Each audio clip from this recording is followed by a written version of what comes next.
Hey, everybody on YouTube. Yes. Going to talk about a few different things. Going to talk about the Twitter files, too, by the way, which just dropped. I would have updated the title and the thumbnail, but people didn't tune in for the Twitter files yesterday. So maybe they're already losing some of their steam or some of their impact. I'm not sure. But big news came out today in the Twitter files.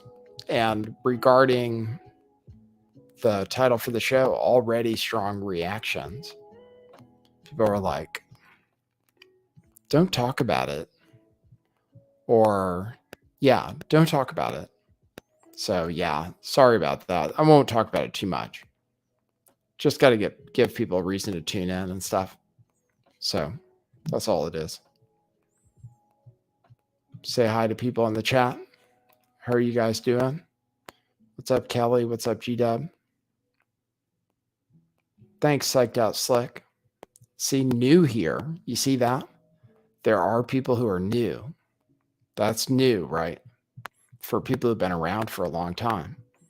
There are people that are new, so they need to be hazed relentlessly.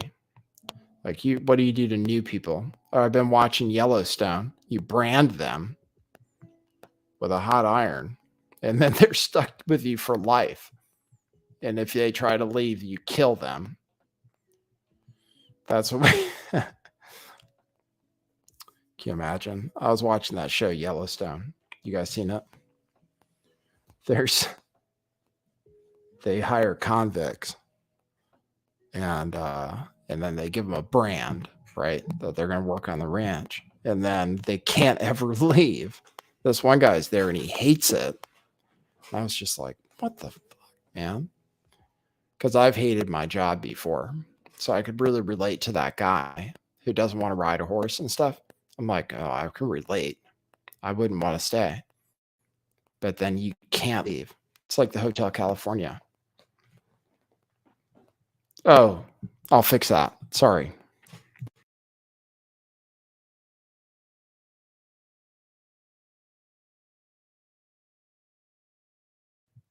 Sorry about the mic. Thanks for letting me know. Yeah, I have to make sure to restart it every time.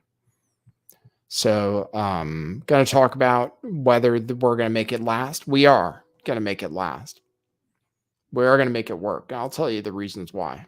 I mean, I think we're going to make it work as long as my brain doesn't interfere.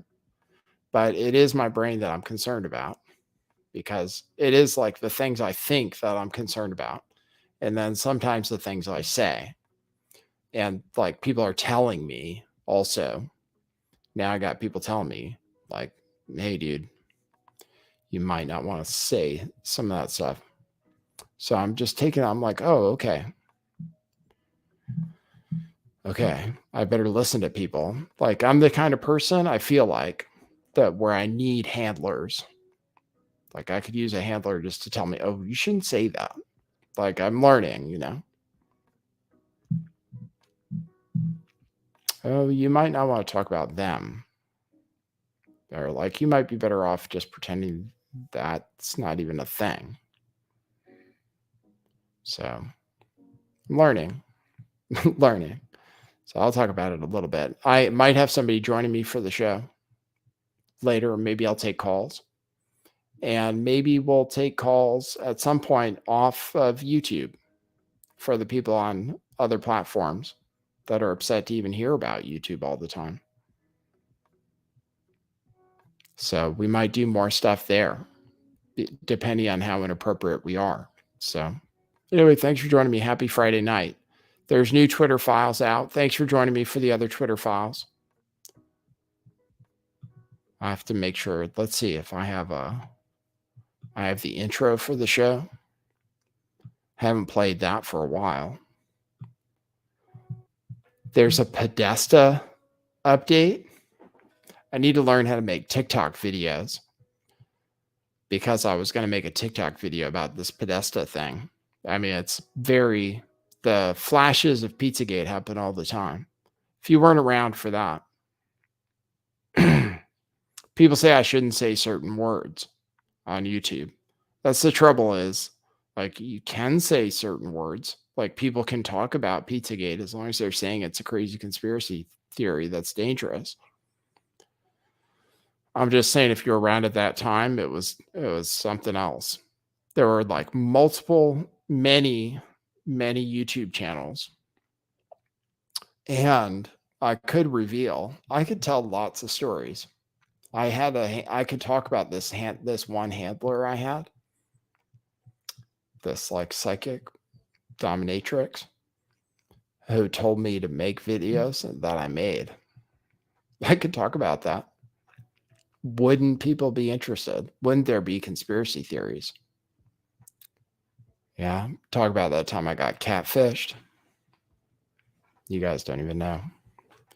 Now, I'll just try to make videos about trending topics and stay away from the controversial stuff.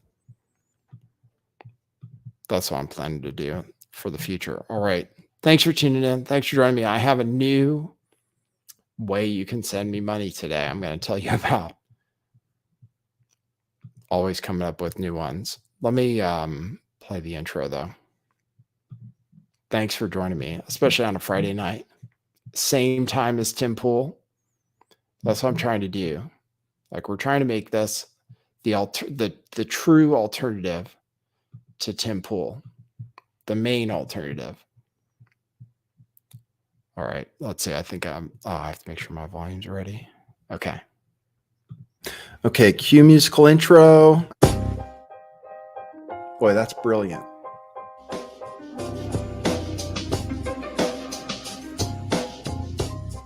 I do think some things in the world are real. Like you guys. You guys are real. Most of you. Most of my listeners, I think, are not just in my head. I think I have the metrics to prove it. You've taken a leap of faith today. What is that sound? And I apologize if you take offense. I'm a little offended myself. Welcome to our show. Welcome to the future. What it is, joining you live from sunny California. It's a beautiful day today. I'm your host, Nathan Stoltman. And I bring you the news, the real news. Yes, that's right. Now, let me tell you about my new grift. I set up, you guys know that when I come on, I ask for donations, right? At buymeacoffee.com/lifttheveil. So I just wanted to let you know that you can now become a member. That's an exciting new feature I unlocked. You can now become a member and support Lift the Veil on a monthly basis. I called the first level a tither. So you can tithe to Lift the Veil for $7 a month or $70 a year. If you go to buymeacoffee.com/lifttheveil and then click on membership, and then you can join. Yeah, that's a way you can support the show. Yeah, we're just trying to make it work. That's why we're on YouTube, is because it's where people are at. It's where people are at. It's a way bigger platform than most other platforms. And also, it has the very best technology too. And it even allows you to make YouTube shorts. But I wanted to make a YouTube short today. Let's see if we can make one. Let's see. How would we do it? Okay, hold on. A YouTube short has to be 1 minute long or less. And I can cut them out of the show. But I need to have something that sets up my thing so I can record it the way people do. You guys use TikTok? Do you, or like, do you use it and lie about it? Or do you not use it? Or do you think it's evil? Because it is kind of like, it learns about you. That's the thing about it. So depending on what you would like to listen to, it figures it out. That's why it's That's why it's popular. I saw this clip I couldn't believe with Kanye West on YouTube Shorts. today. Oh, this is what I was going to tell you, though. Okay, we were going to put this in a 1-minute video. I don't know how to do it. Oops. These people resigned from Twitter's trust and safety. So, yesterday, basically some people, it's almost like I was going to make a tweet about how there need to be executions now, but obviously that's calling for violence. So I'm having trouble where I feel like tweeting things that are not acceptable. But I was going to say, you start to develop these really strong feelings about Vijaya and this guy, Yoel Roth. You start thinking, God dang, like these are some real pieces of work who are in charge of controlling what people see and read. Like these are the people, we found them, they're being exposed. And I was thinking of tweeting that terrible things go through my head about these people. So I have to control myself about that. But what was interesting was that Podesta is involved. And I brought up Pizzagate, right?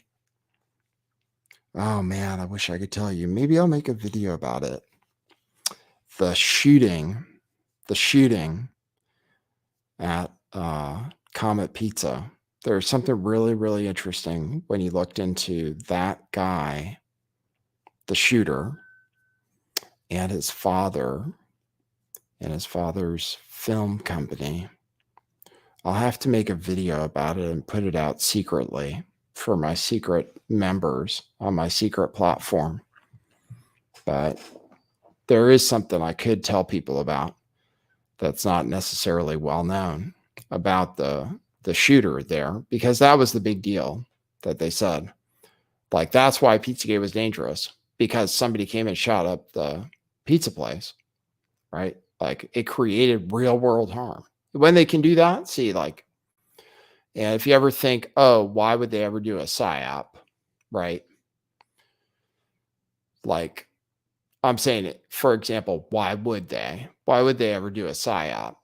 If they wanted to make hippies look bad, let's say, if they wanted to make hippies look bad, let's say it's 1969 and Woodstock just happened and everybody's talking anti-war, right? And it's all catching on and it's like free love and stuff.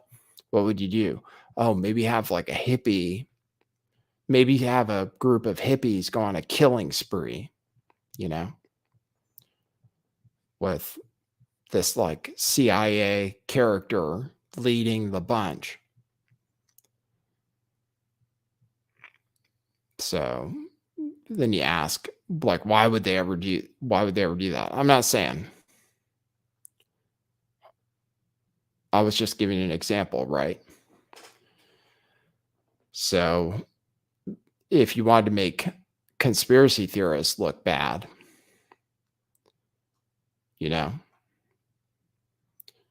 and you wanted to say that if people say this stuff, that something bad is going to happen, well, then something bad did kind of happen, right? So it makes it seem like, oh, conspiracy theories create real world harm. That's what they say. Conspiracy theories create real world harm. And then they have that guy like QAnon. They'll say QAnon did create real world harm, because that guy went and closed down the bridge at the dam. Remember that? He said, when are the real Mueller files coming out? Something like that. Release the real files, something like that. And then some other guy believed in QAnon stuck a sword through his brother's head or something because he said he was a lizard person. And they blamed that on QAnon, even though clearly that guy had some other stuff going on besides QAnon, which was kind of crazy. So anyway, John Podesta, Pizzagate, John Podesta, fast forward to Twitter files. And there's a Podesta who just quit at Twitter Health and Safety. Trust and Safety. I said health. Twitter trust and safety. As in, like, trust us. We know what we're doing. Trust us, and we're not going to tell you what we're doing. So 3 of us resigned from Twitter Trust and Safety. Anyway, one of them is apparently John Podesta's niece, who is working for Twitter Trust and Safety. And anyway, the reason it relates is Elon Musk said I'll blow it up. Elon Musk said it is a crime that they refuse to take action on child exploitation for years.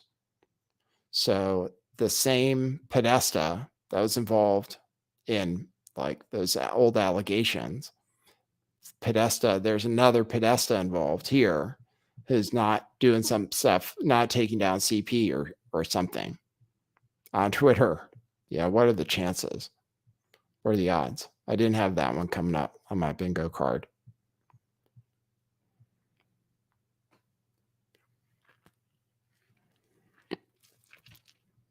So anyway, that was something that happened in the news today. How would I make it? Like, what would people do? They'd say, oh, look, a Podesta just resigned from Twitter's Trust and Safety. And you know about the Podestas, and you know about spirit cooking with Abramovich, which John Podesta did. And then look, it's a crime that they refuse to take action on child exploitation for years. Do not connect the dots, you conspiracy theorist. All right. So anyway, that's that story for TikTok. We'll make that into a TikTok video. Then I have this other video about Kanye. And then there was this other video of Kanye. Have you seen the one where he shows up his phone, where he holds up his phone and he's got certain people highlighted in red? Did you see that? And the phone's like all red. I've seen people posting that meme. But I don't know. I even saw that video in YouTube Shorts, but I hesitate to show it to you because, yeah, what'll they say? They'll say something about me. But I saw somebody cover this video, which I'll present with no comment. I'll just present it with no comment. And then what can I say? It's the ADL talking about how what they didn't prove yay right or anything, right? So I'm just going to play what he said. I'm not going to say anything about it. Y'all are proving somebody like Kanye right. Because Kanye says, hey, Jewish people have all the power, and then he loses everything. Well, look, the insidious nature of anti-Semitism and these tropes about power is Kanye can say these things. Jews have all the power, they're controlling everything. And if we don't get him, if we don't deal with that, the myth spreads and it takes root. Right. If y'all are proving somebody like Kanye, right. if we don't get him, if we don't deal with it, then the myth will spread. Yeah.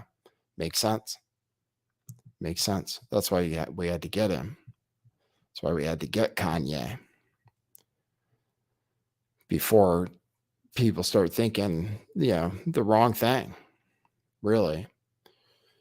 And you don't want to start thinking about the wrong things. Like sometimes you're better off just pretending that things don't exist. Really. Certain things you might want to go back into the matrix about certain things. So yeah, that's what we're talking about today. Let's see. So I have the new Twitter files. You want to talk about that? Okay, and then maybe I'll take some calls. We'll see. Thanks for joining me. Check out our hoodies too. I'm wearing the same one. I like wearing this one because we have a few of them. Check out, this is the propaganda, which has Fox on it too. So it's not partisan. Basically, it's a bipartisan hoodie, and it comes in a t-shirt too. Go to truthclothing.io to check out all of our apparel, which is designed by a famous fashion designer. I mean, yeah, kind of famous, like someone who really designs fashion, decides on the stuff, which is like really nice. So people get it just because it's nice stuff that you can wear every day.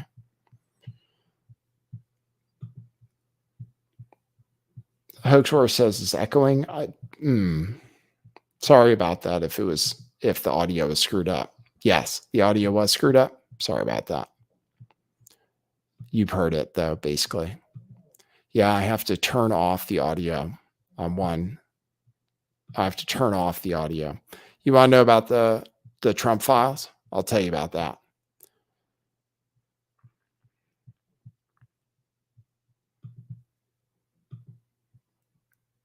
I'll tell you about the Trump files. Matt Taibbi released the Trump files today. So, and this is about the shadow banning of Donald Trump in particular. So I was listening to coverage of it. And what I had been doing was covering these and reading all of the tweets. But I'm going to try to show you the important stuff from this tweet thread. So this is what was revealed today from the Twitter files. The removal of Donald Trump, part 1, October 2020 through January 6th, dropped by Matt Taibbi.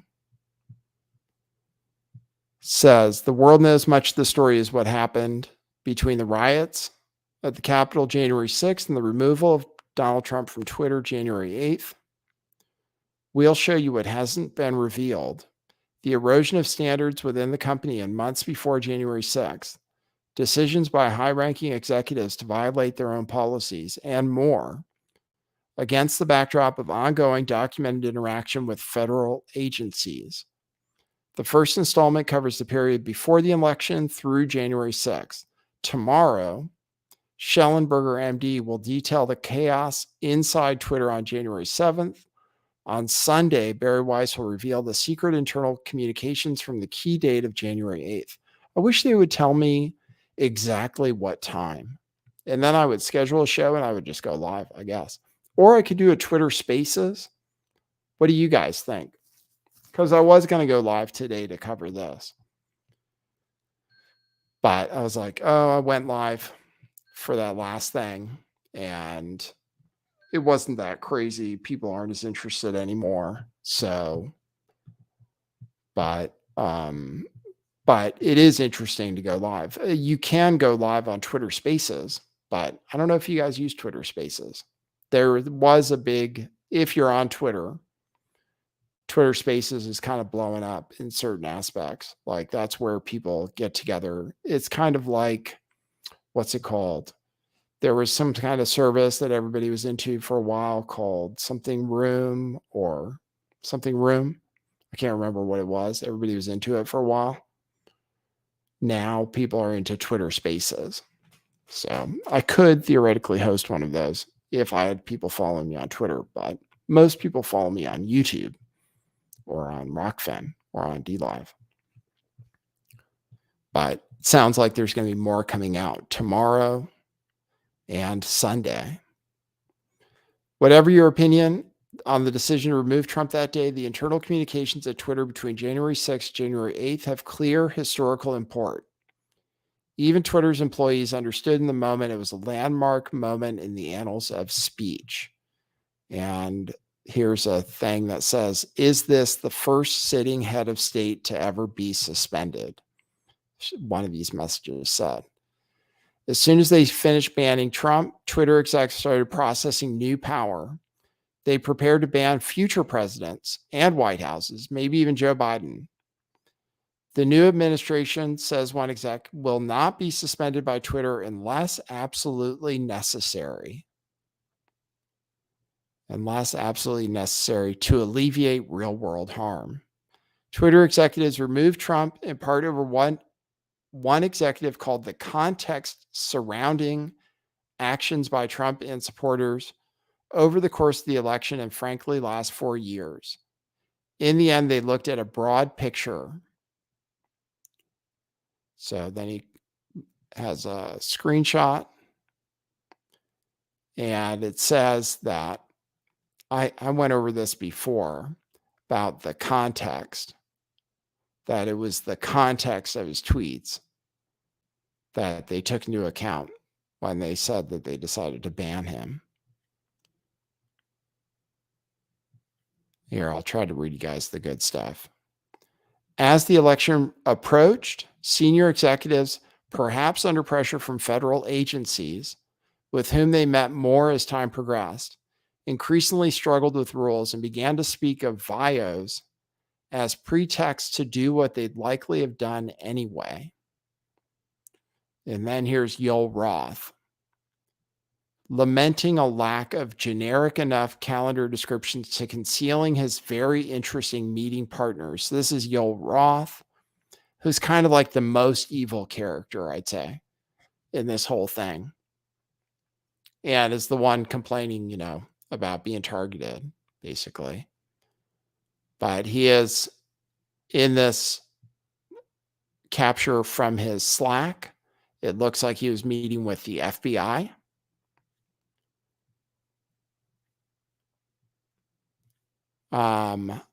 Executives opened a special channel. There was at least some tension between safety operations and a smaller, more powerful cadre of senior policy execs like Yoel Roth and Vijaya Gadde. Here's where Donald Trump tweeted out 50,000 Ohio voters getting wrong absentee ballots, out of control, a rigged election. Okay, he said on October 9th, 2020. So this was before the election happened. He said 50,000 Ohio voters getting wrong absentee ballots, out of control, a rigged election. And there's Slack, it looks like Slack communications from Yoel Roth that says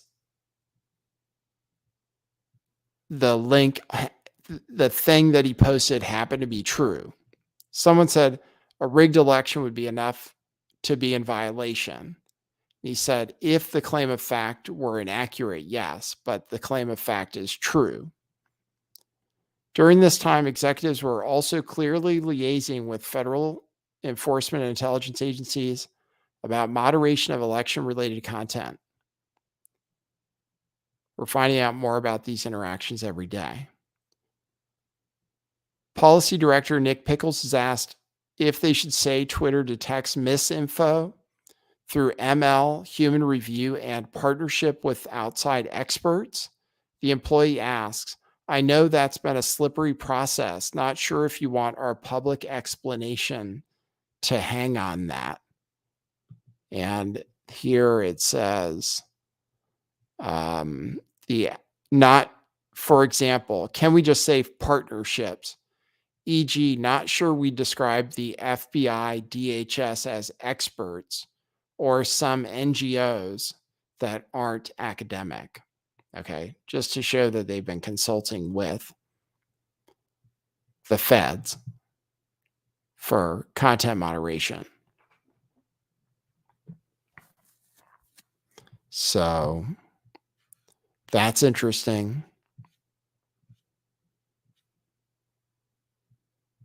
And here's a post about the Hunter Biden laptop situation. Shows that Yoel Roth not only met with the FBI and DHS, but with the Office of the Director of National Intelligence. So here you go. about hacked materials. It says bot application. Yole is checked in. What's new? Hacked materials exploded. We blocked the New York Post story. Then we unblocked it, but said the opposite. Then said we unblocked it. And now we're in a messy situation where our policy is in shambles. Comms is angry. Reporters think we're idiots. And we're refactoring an exceedingly complex policy 18 days out from the election. In short, FML. I think that means F my life. So anyway, Roth's report to the FBI talks about how brutal it is. So he reports to the FBI. So Yul Roth reported to the FBI about how they were blocking the story, about how they did block the story. So I don't know if I want to go over every single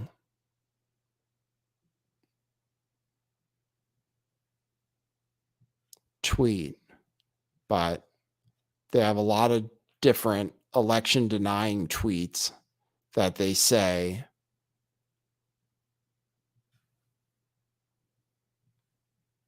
Trump was also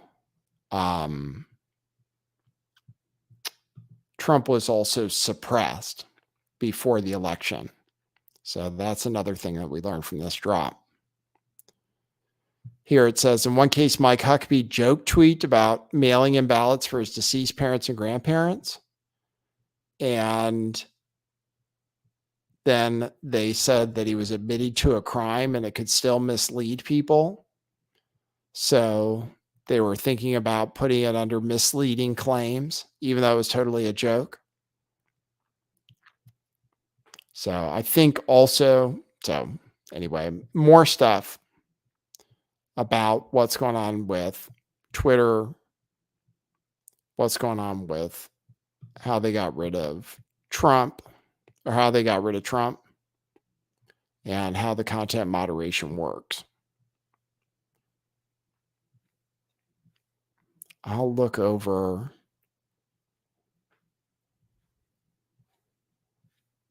And then it also, like I said, also revealed in here somewhere, and it's a long thread of tweets. Also admitted in here is that Trump was suppressed before the election. Okay. Yeah, it's too long for me to go through the whole thing. So that's some of it, though. That's some of what was revealed today. More Trump. So Trump deletion, Trump suppression. What do you guys think about the Twitter files? You think they're good so far? I can decide how to cover it. It is interesting that it happens on Twitter, so people talk about it on Twitter. And they do have capability for doing that too. Anyway, that's that. What else do I want to tell you guys about? I played you that video of the ADL talking about censorship. I could play you this thing from Project Veritas. Let me just open up the phone, because I know that Hoax Wars wanted to talk to me. So I see Hoax Wars Live is there. So we'll open it up. We'll see. And then I will think about going live with the next Twitter files. Maybe when it happens, depending on when it happens. So let me check to see if anybody gave me any buy me a coffees. If I got 4 new memberships today, I would upgrade to 1080p. I can get 1080p broadcasting for an extra $25 a month, but I didn't know if anybody cared enough. And anyway, the camera would need to work smoothly all the time.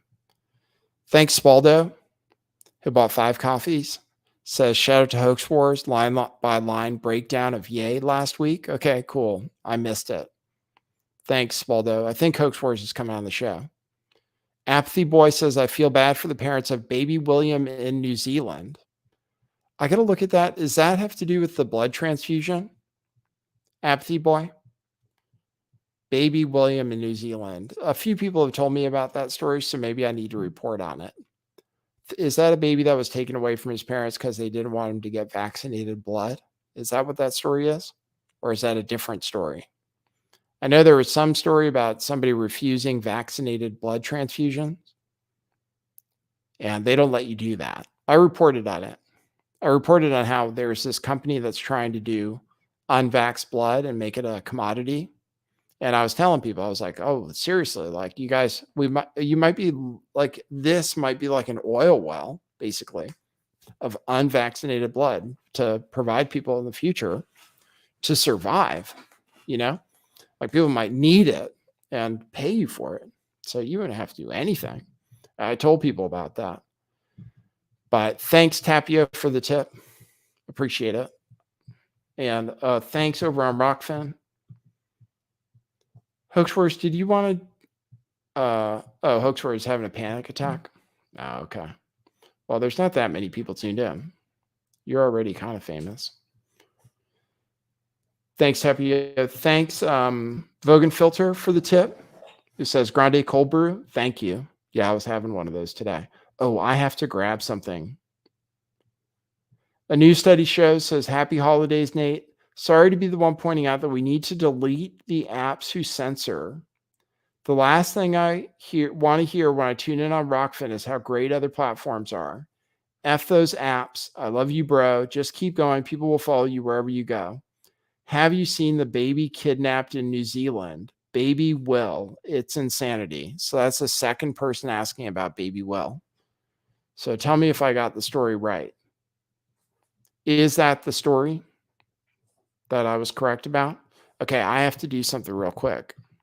I have IPAs in the freezer, and I can't let them completely freeze because they weren't cold. So I have beer that needs to get out of the freezer. So I'll be right back. And then I'll open the phone. People can call in. I'll open the phone, and then we'll see what people have to talk about.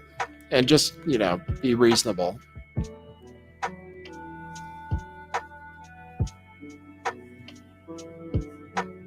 Okay, it's open. I'll be right back.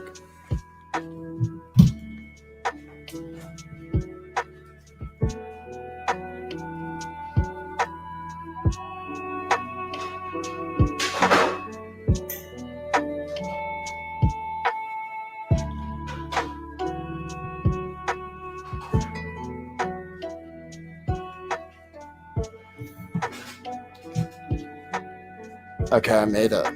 Cool. Just in time.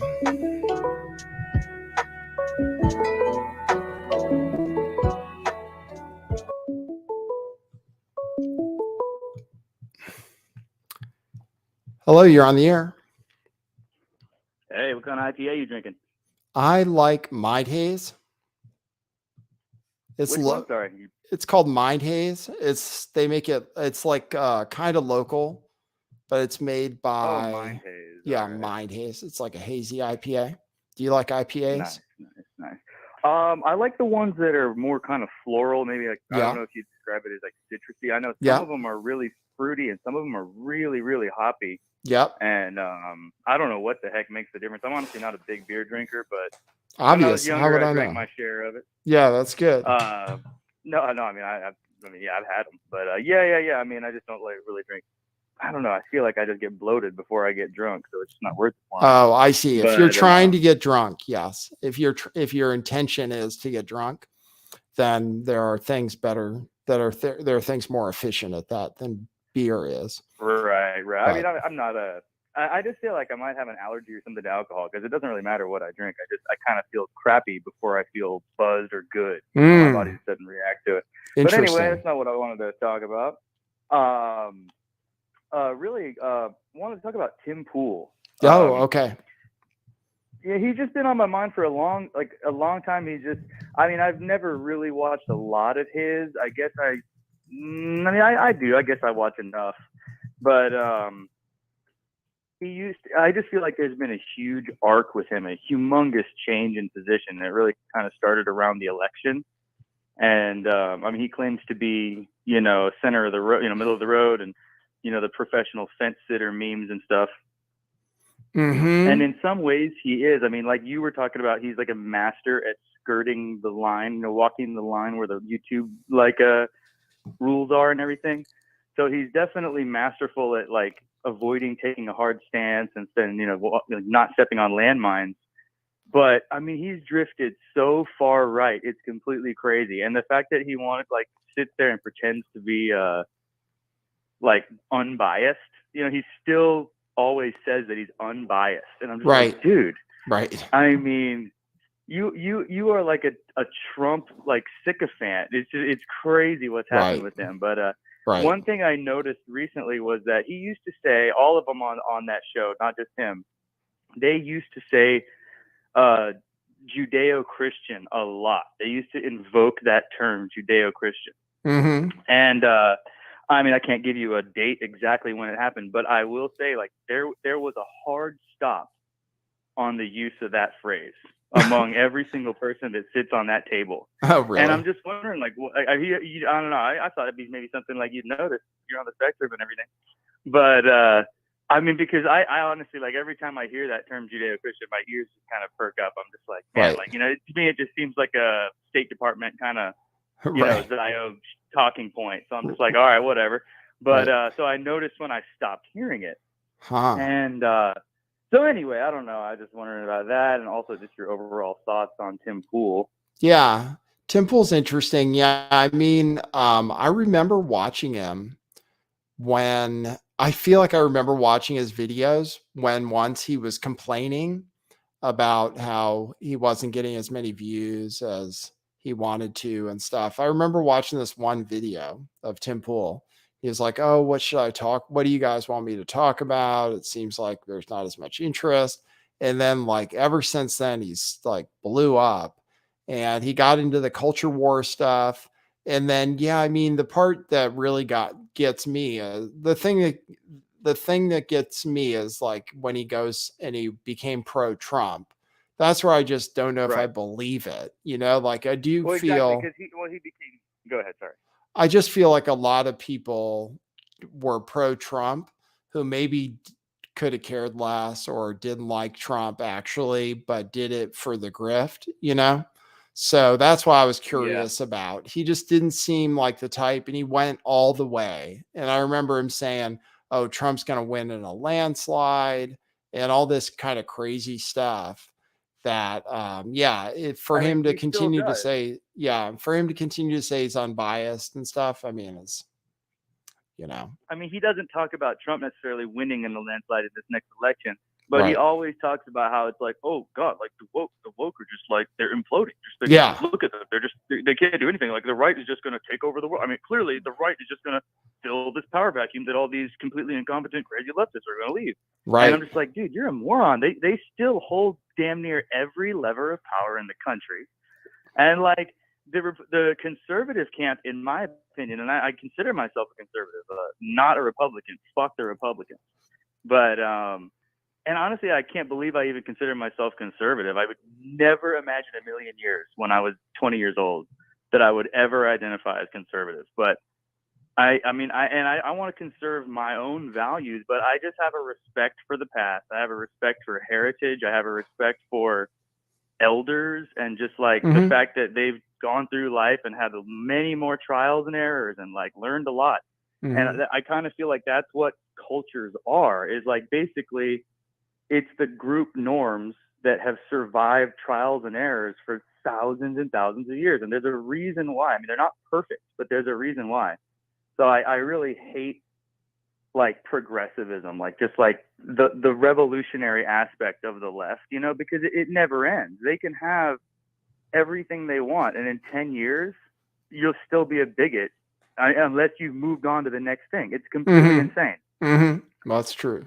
So that's true. But anyway, I mean, I'm a conservative, but he I don't know. To me, and I am a big conspiracy theorist, I don't think people like Tim Pool happen naturally, like not like you said, he blew up. He just all of a sudden blew up. And when we were learning about these algorithms, now we have the hard proof. Everybody knew it was going on now, but like, yeah, nobody's just promoted, without being like let through the gate. Man, I wish I could tell you exactly how it works, being somebody on the other side of it and trying to. Well, I don't know exactly how it works. I don't know how it works. They have, what is some of the stuff that was in these leaks with Taibbi said, like, do not amplify? Yeah, I know. I mean, give me a break, dude. Like that is direct control of the public narrative. I know. And that's only what we know. And like I said, I always knew that was happening, but didn't have any proof. But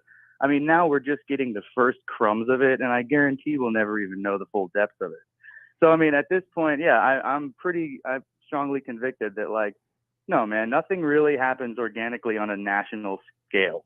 I mean, there's so many gates that you have to be allowed through to get a national audience, let alone an international audience.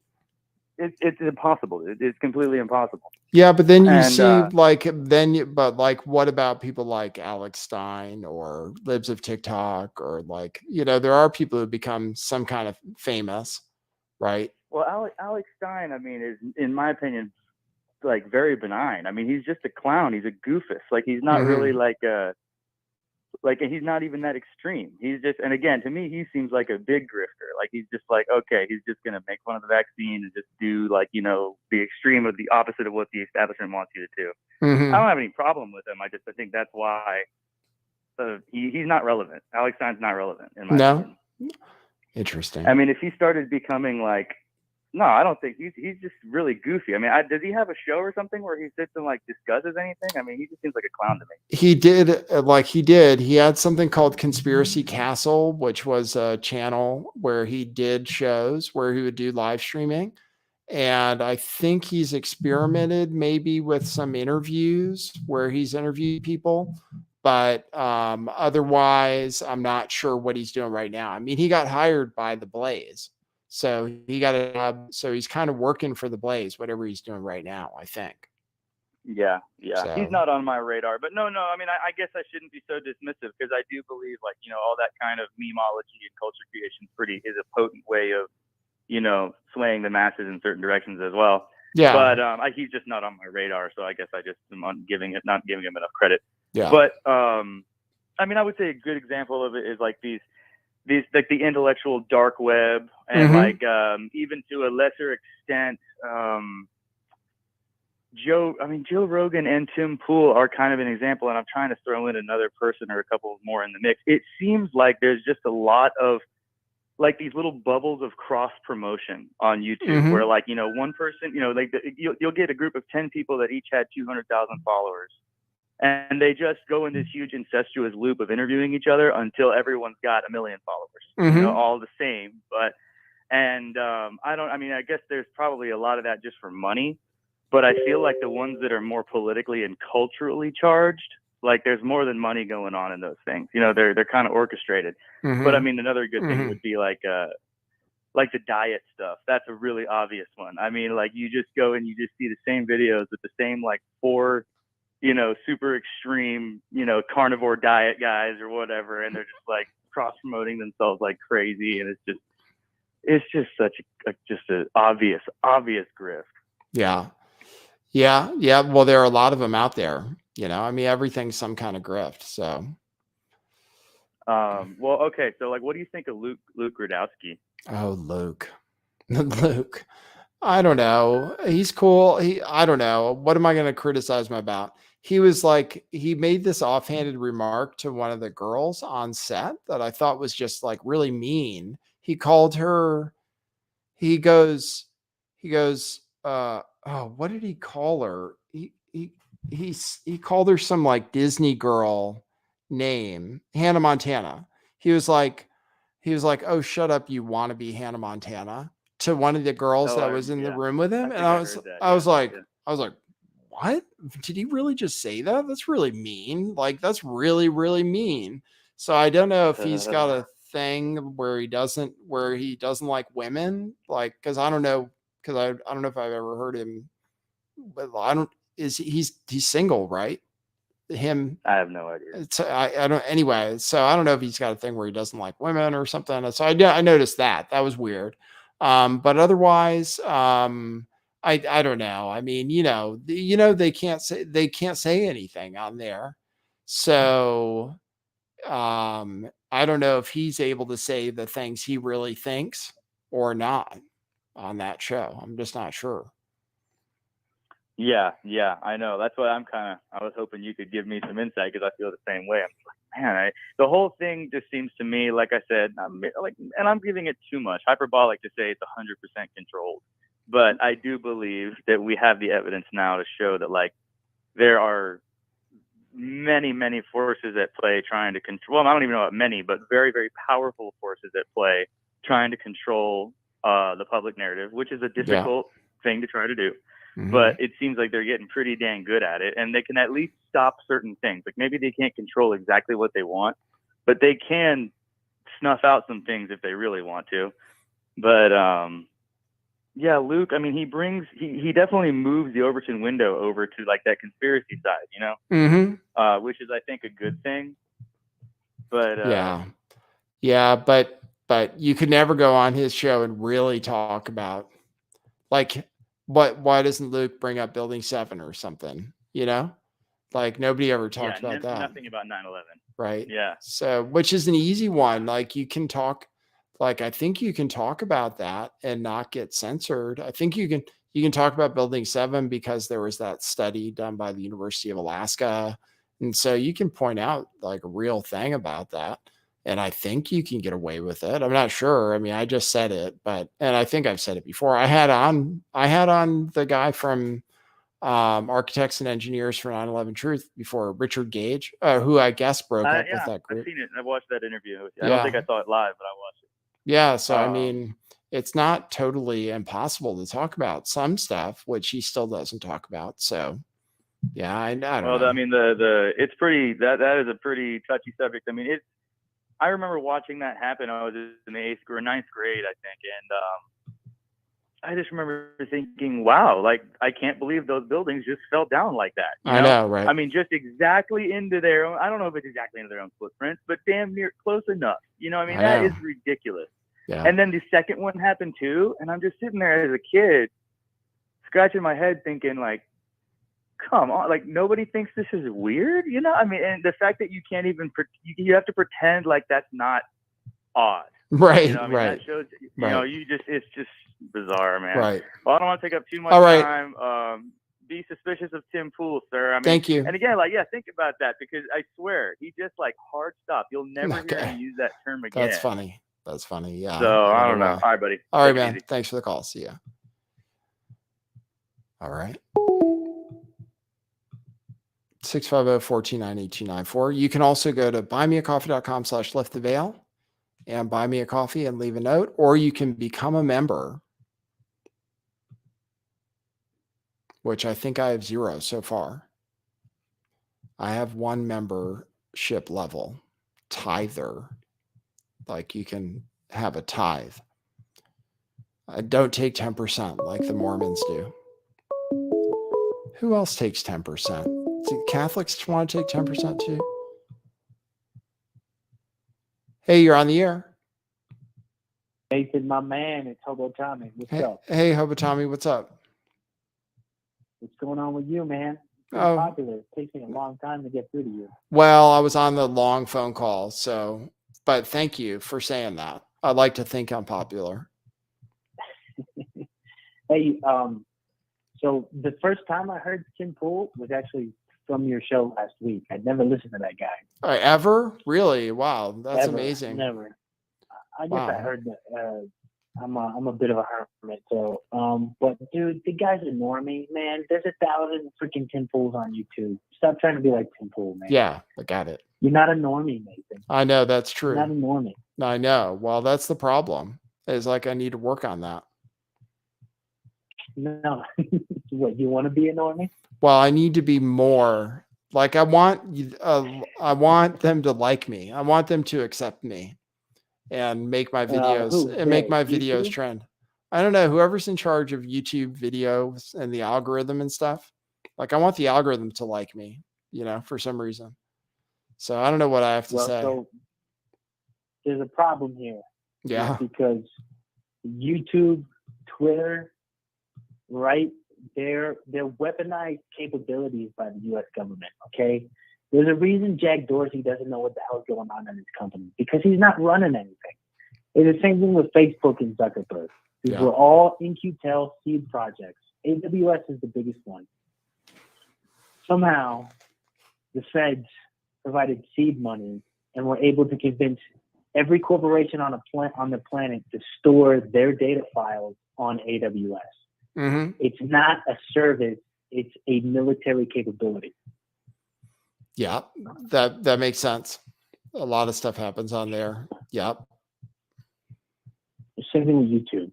I mean, it's one big psyop. I know it's all psyops. I know, and I'm like participating in the psyop. Did you ever dig into the ElsaGate stuff a few years ago? Yeah, I covered ElsaGate. Definitely. That was super weird. But what do you think was the deal with those cartoons? Do you think they were made by the Chinese or something, or what was it? Dude. So I think it was a mixture of different things. Okay. I think there was 3 different actors involved in ElsaGate. You've got some Indians that are just cramming random cartoons together for YouTube clicks, just for ad revenue. Mm-hmm. I think there was some deliberate, small, hardcore group, psyop group that was deliberately trying to pervert kids. Mm-hmm. And you can see the same stuff on Instagram. If you dig deep on Instagram, there's tons of fake. The last time I gave up Instagram a couple years ago because it's basically nothing but pornography. Really? Well, I would get these like little Brazilian kids that would follow me, and they only had a few followers. And hello, Tommy. Oh no, he was talking about how Brazil. Hey, I lost you for like a minute. You said you had Brazilian kids following you. Then I lost you. Yeah, and the only thing they had on their profile was hardcore pornography and gore, like people being shot in the head and stuff, like really twisted stuff. That is twisted. Yeah, there's weird stuff on the internet. How deep into psyops can we get? You're on YouTube. I want to tell you about an experience I had when I was working overseas in the Middle East. Well, I don't know. I mean, you know what the rules are, right?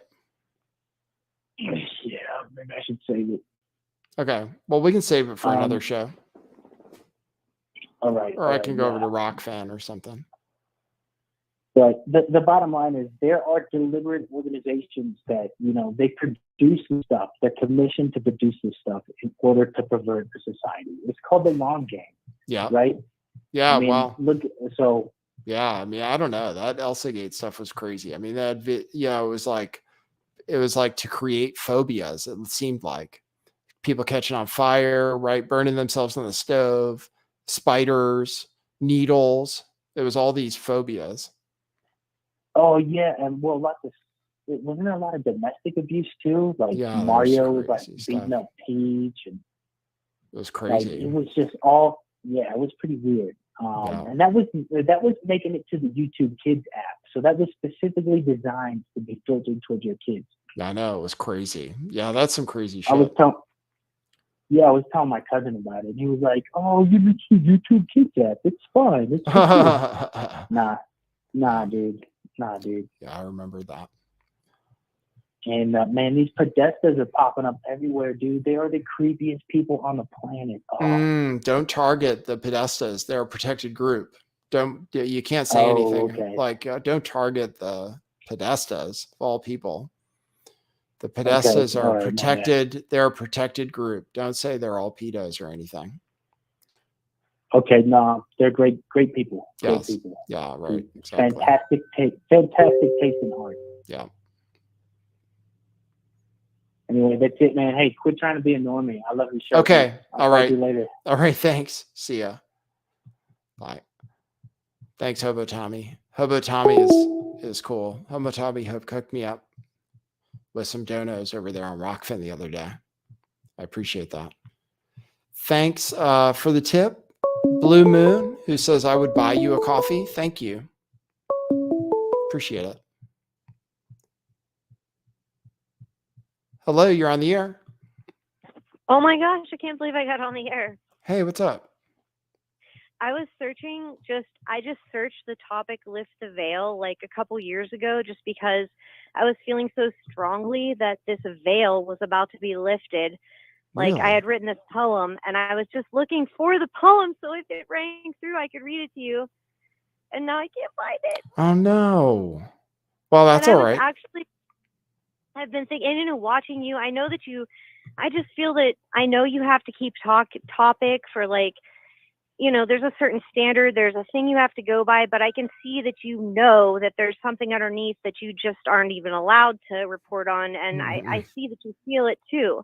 Thank you. And it's just, I feel that there's something, I don't know, I have this strong feeling. And I know many people say that on Reddit and stuff, and it's like, is this really a thing or are we just crazy? Like, yeah. I don't know. Yeah, good question. Well, that's cool. That's one of the coolest ways anybody's ever found my show. So that's cool you mentioned that. Yeah, I was actually going to say today that I do the show on YouTube and I try to say what I'm allowed to say and then just hope that people know that I'm really thinking something a little different, It's obvious. It's obvious. Cool. And I subscribe to you, but I actually typed in those words when I found you because I felt so strongly. And I'm like, I'm on one phone and on the other looking for this poem that I wrote because I was like, there's no way I'm going to get on air. And then as soon as I was looking for it, I got on air. I can't believe it. Oh my gosh. Wow, cool. Oh, well, I'm not going to read it. I won't read a dumb poem anyways. But just I like listening to you. Keep doing what you're doing. Thank you. You're awesome. All right, cool. Thank you very much. Sure. Have a good day. All right, see ya. Bye. Oh, that's really nice. Yeah, that's what I do is like, that's cool that she said that. That's a really cool story.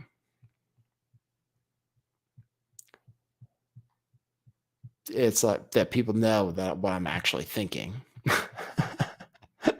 even though I can't say it. Yeah, okay, well, that's cool. At least people know what I'm thinking. So it's worth it then. Like I figured if I can make it work, if somebody who thinks the things I think can do well on YouTube, then that's like good, right? People are tuned in. Some people are saying they haven't seen me for a long time. People are saying they can't even get through. I mean, it's crazy, right? This show's huge. It's blowing up. Got some super chats.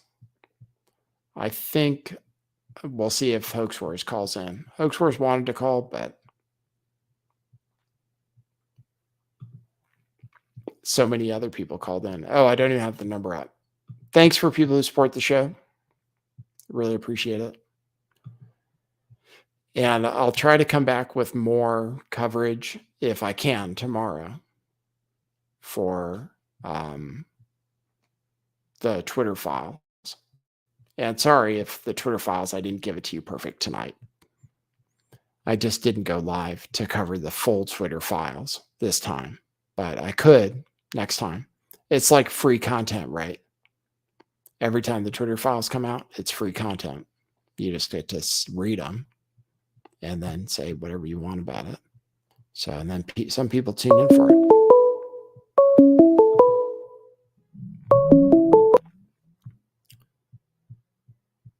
This is Nathan. You're on the air. Hi, Nathan. It's Hoax. Hey, Hoax Wars. How are you? Good, thanks. How are you doing? I'm doing fine, thanks. Welcome to the show. Thanks, man. First thing I wanted to say is the woman that just called. Yes. I really wanted to hear the poem that she wrote about you. I know. Well, I don't know if it was about me or about Lift the Veil, but that's interesting because Lift the Veil is something that came to me all of a sudden once too. And then I decided to call my channel that, and I was the only one. So that was an interesting experience. There was somebody called Lifting the Veil, though. There was somebody called Lifting the Veil who got mad at me and got mad at me and said I stole their name from them. And I was like, I didn't even know. And anyway, what's the big deal? But I'm Lift the Veil. So from the jump, you had people on your case. Yeah, from the jump, trying to get this. Yeah, yeah, exactly. But then I told that guy, I was like, if you Google search "lift the veil," who comes up? And I was like, me, But that was back in the day when before Google started changing the results. So when you search for "lift the veil," you don't find my YouTube channel. It used to be that if you search "lift the veil," the first thing that came up was my YouTube channel and then something else. And now it's like the YouTube channel doesn't even come up, and they altered the search results, and they altered the results on YouTube too. So when you search for "lift the veil," my videos don't come up and stuff. It's crazy. I am shadow banned. Something changed definitely where you used to be able to search for stuff on YouTube. You can't anymore. Yeah, right. You can't. They started putting the authoritative sources first, like CBS, Fox News. Yeah, exactly. I remember I used to get recommended all kinds of random stuff, small channels, large channels, the whole gamut. And then I swear I started only getting recommended Steven Crowder, Jordan Peterson, Fox News. It seemed like there's like an approved right-wing recommended bucket. They were only going to recommend these channels anymore. Yeah, right. Fox News, Jordan Peterson. You got it. That's exactly what it is. Yeah. Like how many people have gotten Jordan, and then they talk about the people that have been radicalized because they got a Jordan Peterson video. And then after the Jordan Peterson video, they got a Stefan Molyneux video. And then after the Stefan Molyneux video, they got neo-Nazis and, I thought you were going to say after Stefan Molyneux, they got to lift the veil, and then that's all it takes. Oh, yeah, right. Lift the veil is like the extreme of radicalization.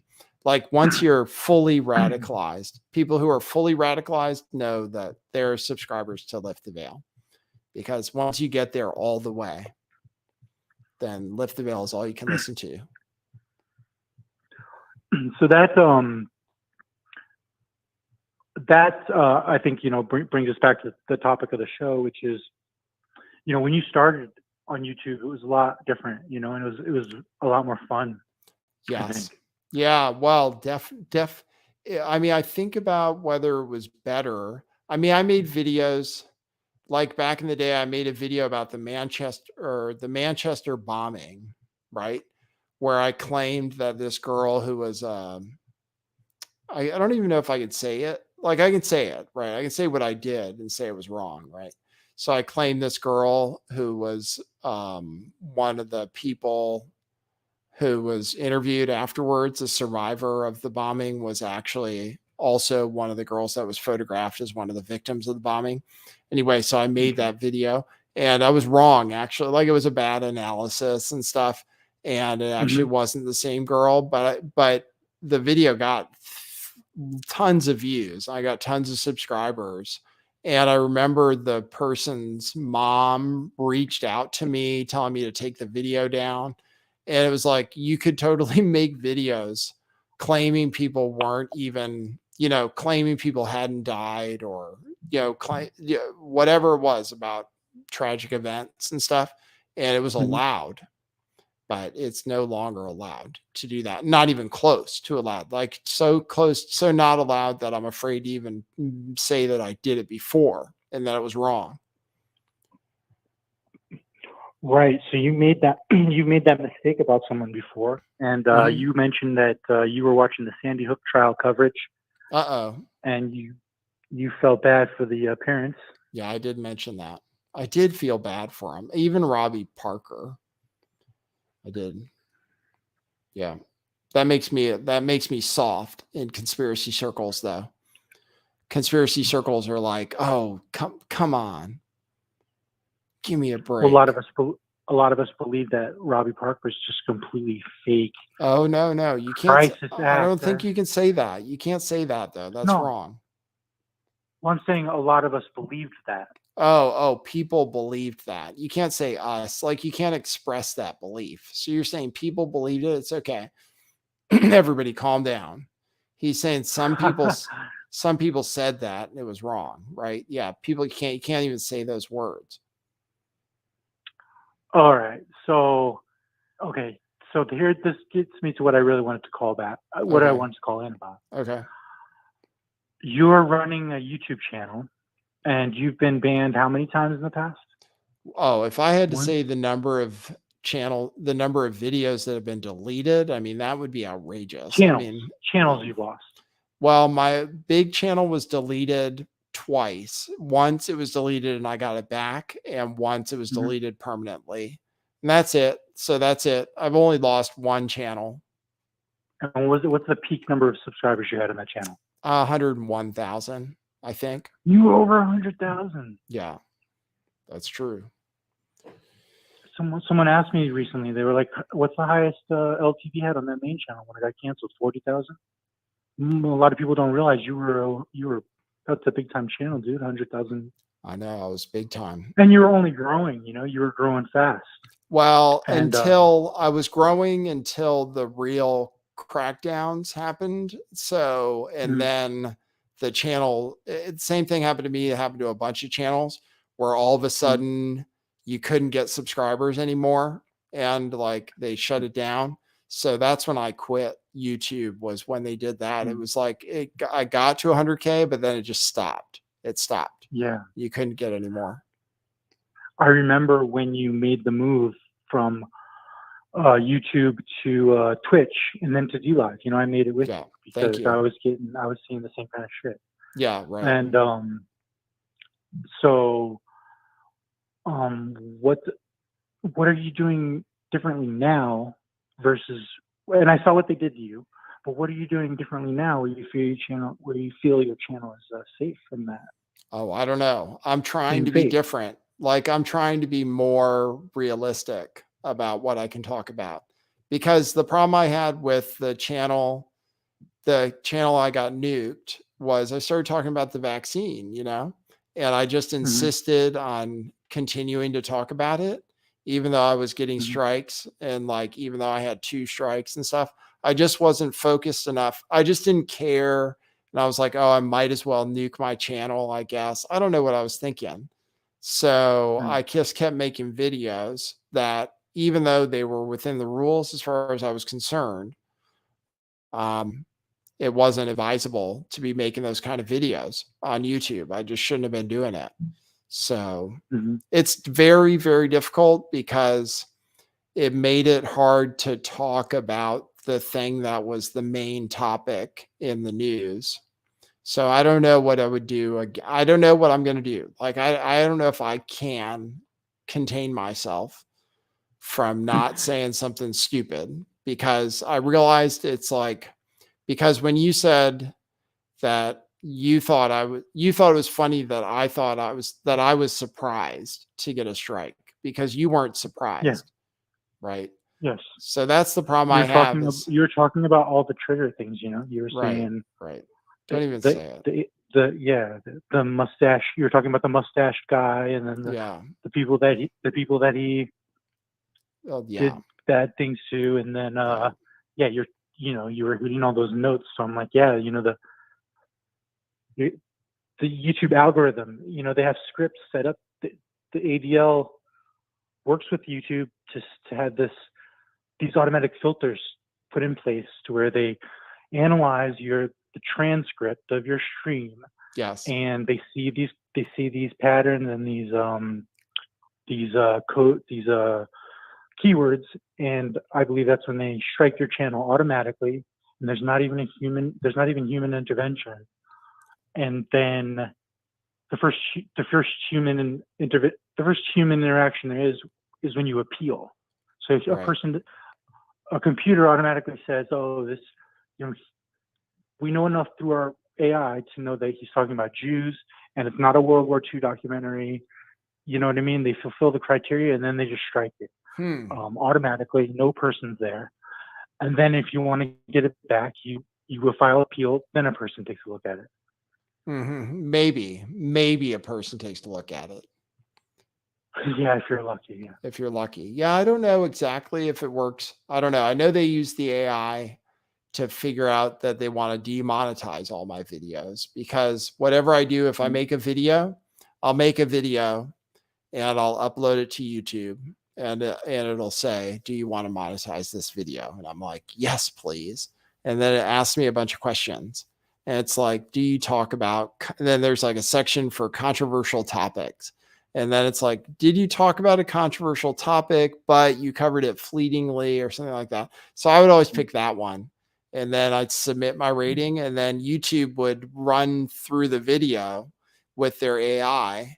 And then they'd say, oh no, we found issues. It's not eligible for monetization. Like by the time I make it live on YouTube, the AI figured out from whatever I said in the video that it's not safe for monetization. And that's what happens like every single video I make, which that's why I think somehow it is rigged, because I don't say stuff that's that much different from some people who are monetized. You know what I mean? So I know that it's not a fair system. So I need a handler at YouTube who likes me, who handles my channel, who says, oh, you can say this or you can't say that. Sort of like Jimmy Dore has. That's what I need. Somebody who likes my channel, who wants it to do well, who worked for YouTube. Well, we can agree that it's like a recipe for heartache. It's like a fool's game to get on YouTube if you're not going to abide by YouTube's policies, right? Yes, it is it's stupid. It's stupid to, yeah. It's stupid to make videos. It's stupid to make something that you know is controversial. Like that you know is too controversial. The content you're making right now, do you feel like it's safe, or that YouTube could at any moment be like, okay, here's 3 strikes and you're gone? I always feel like it's great. I always feel like everything I say is okay. It's only other people that tell me that I say things that are crazy. So interesting. Yeah. No, I get that. That's like almost like a more well-adjusted view, because what's going on is clown world. You know, it's not really a natural thing. So, well, I guess that's just my last question then. All right. Are you prepared to make? Are you prepared to make the content that's YouTube safe, to really have a channel like that? Would that be interesting to you? Yeah, YouTube liked my Balenciaga content, so that was cool to talk about. So there are going to be things I can talk about. I was able to talk about, like the Balenciaga thing, for whatever reason, was one of those weird subjects that you could talk about. So that worked out. So there will be other stories like that come along. And I can allude to things and I can hint at things. Well, maybe there's some way to, do YouTube and make good content for YouTube that's YouTube friendly, but then, direct people and drive people to your real opinions, on another platform. But I have some opinions that are so controversial that it's better that nobody knows. Whoa. And that you'll only show on Bitwave, or? Yeah, that's when I'm on Cozy. We're saving that for when I'm on Cozy. Oh, okay. That's what this is about. Yeah. Once I get that's my last hope, is I become like a full-fledged something over on cozy.tv if things don't work out. And then I'll just be like, I'll put like a Nazi flag behind me, and like it'll be really full on. I think that would be a surprisingly great fit. I want to see Lift the Veil on Cozy TV. I'll get like the haircut that all the white nationalists get, with the shaved sides and stuff. Right. Last thing I wanted to mention is that the caller before me, she lost her poems and couldn't read it to you. Yes. So I think she should write a new one about you. Okay. And call in and recite it. And I think that would be really cool, and it wouldn't be embarrassing or anything. No, I think people would be into it. I want to hear it. All right. Are you doing a show? Are you doing a show tonight or what? Yeah, I'll go live for a little while after you're done. Oh, okay. Where? Secret channel. People are gonna have to find it. Oh, okay. Is it Hoax Wars Live on YouTube? Yeah. Oh, okay. Yep. All right. All right, Hoax Wars. Well, good talking to you. Thanks for the advice. All right, man. Good talking to you. All right. See you later. Bye. See ya. All right. All right. So that was a pretty long show. It's time to make dinner now. So thanks everybody for tuning in. Yes. And thank you for continuing to think positive thoughts about the Lift the Veil show. We are trying to make it work out. And I will let you guys know there. Make sure you hit the thumbs up button. Make sure you hit the like button. That's the same thing, right? Thumbs up and like. Hit the subscribe button and then hit the bell so you get notified when I go live, because I might go live with the new Twitter files since, like I said, it's free content. So, all right, I didn't get any more coffees. Shout out to baby William in New Zealand. I was correct about the story. So it did have to do with unvaccinated blood. So, and I am telling you guys, just wait. Just wait, and you'll just be able to, and all you'll have to do is donate blood maybe once a month, maybe collect $5,000 or something, and do whatever, watch YouTube videos the rest of the time if you want to, or hang out on my Discord. So thanks people who support the show. And like I said, there are memberships now available at buymeacoffee.com/lifttheveil. It's kind of like Patreon, except with you can do extra coffees and you can join as a member. So, and you can also buy shirts at truthclothing.io. And thanks Junebug, who gave a super chat, who says and thanks Ashley Jean, who super chatted a mustache emoji. And thanks Junebug, who says, I think most people have moved past the FFs and CTs. I'm all the way radicalized now. What's important is who is staging FFs and who is behind CTs. Okay. So that's code for you guys. Hopefully you guys understand what all that means. All the way radicalized, says Junebug, who has an interesting symbol for their YouTube thing. All right, guys. See you at the next one. Thanks for tuning in, and we'll see you at the next live broadcast or pre-recorded broadcast. For now, that's what it is.